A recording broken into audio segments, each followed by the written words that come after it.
안녕하세요. 반갑습니다. 오늘도 하나님 말씀으로 하루를 시작하는 모닝방에 오신 여러분들을 주님의 이름으로 환영하고 축복합니다. 이스라엘 사람들이 광야에서 운명 공동체로 살아가고 있었습니다. 한 사람이 어떤 나병과 같은 이 악성 피부병에 걸리면 공동체 전체가 위협을 받았습니다. 이는 곧 한 사람의 죄가 공동체 전체를 위협한다는 것과 같은 의미를 던져주는 것이죠. 교회 공동체는 운명 공동체입니다. 나 한 사람쯤이야 하는 생각으로 우리가 죄를 짓지 않도록 늘 주의하고 깨어 있어야 돼요. 죄는 우리를 공동체와 분리시킵니다. 죄는 우리를 아프게 한다는 것이죠. 오늘 말씀을 통해서도 이 은혜를 깨달을 수 있기를 간절히 소망합니다. 오늘 우리가 묵상할 하나님의 말씀은 레위기 13장 40절에서 59절 말씀이 되겠습니다. 오늘 말씀은 이 피부에 생기는 악성 종양의 마지막 부분으로 머리 부분에 생기는 것에 대해서 말씀하고 있어요.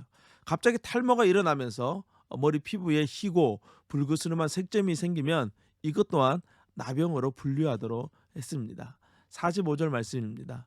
나병 환자는 옷을 찢고 머리를 풀며 윗입술을 가리고 외치기를 부정하다 부정하다 할 것이요 병이 있는 동안은 늘 부정할 것이라 그가 부정한즉 혼자 살되 진영 밖에서 살지니라.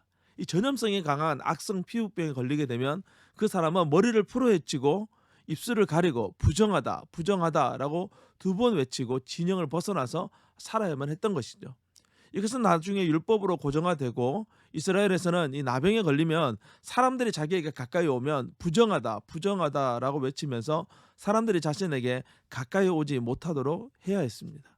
예수님 당시 사람들은 이를 통해서 이 나병 환자를 멸시하고 사회에서 추방하는 근거로 삼았죠. 하지만 예수님은 오히려 그들을 찾아가시고 그들과 함께 사시며 고쳐주시고 회복시켜 주셨어요. 예수님은 그들과 함께 하시면서 그들이 공동체로 돌아올 수 있는 그런 소망을 그들에게 주셨습니다. 오늘 우리 주위에 누군가 공동체로부터 스스로 벗어나 있거나 어떤 이유로 말미암아 벗어나 있는 사람이 있다면 그 사람을 위해서 기도하고 또 함께 우리가 공동체 안으로 들어올 수 있도록 우리가 그들을 위한 징검다리가 될 수 있기를 간절히 소망합니다. 47절에서 59절에서는 이 옷에 생기는 이 나병에 대해서 말씀하고 있어요. 특별히 이 짐승의 가죽이나 식물을 통해서 만든 옷이었기 때문에 요즘과 같이 화학적 처리가 되어져 있지 않아서 이 가죽에도 또 옷에도 곰팡이균이 번식함으로써 사람들에게 전염병을 유발할 수 있었습니다. 가죽에 나타나는 이 곰팡이균은 사람에게도 옮길 수 있었기 때문에 각별히 주의하도록 한 것이죠. 이것 또한 7일씩 2번을 살펴보고 난 후 번지지 않으면 빨아서 사용할 수 있고 만약 그것이 번지면 반드시 불에 태워서 곰팡이가 퍼지지 않도록 주의하도록 했습니다. 이 전염병은 역사 속에서 인류를 언제나 위협해 오고 있습니다. 우리도 이 코로나와 함께 2년이 넘는 시간을 보내고 있지요.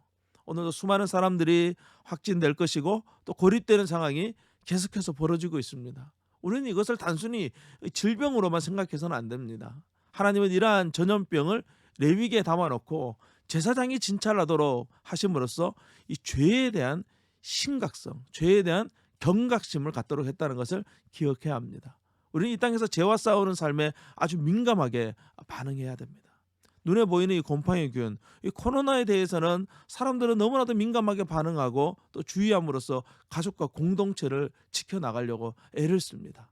이와 마찬가지로 우리는 우리에게 있는 죄를 늘 발견하고 죄를 제거하기 위해서 아주 민감하게 힘쓰고 노력하는 것들이 필요하다는 것이죠. 말씀을 묵상하는 것은 이 죄를 발견하는 유익이 있습니다. 모든 성경은 하나님의 감동으로 된 것으로 교훈과 책망과 바르게 함과 의로 교육하기에 유익하다. 이를 통해서 우리가 온전하게 되는 것이죠. 우리를 죄로부터 분리시키고 거룩하게 하기를 원하시는 하나님의 마음이 이 말씀 가운데 담겨져 있습니다. 오늘 우리 안에 있는 작은 죄는 무엇입니까? 그것부터 발견해 나가고 제거해 나감으로써 우리 스스로 정결하게 되는 귀하고 복된 날이 될 수 있기를 간절히 소망합니다. 오늘도 주님과 함께 승리하세요. 샬롬.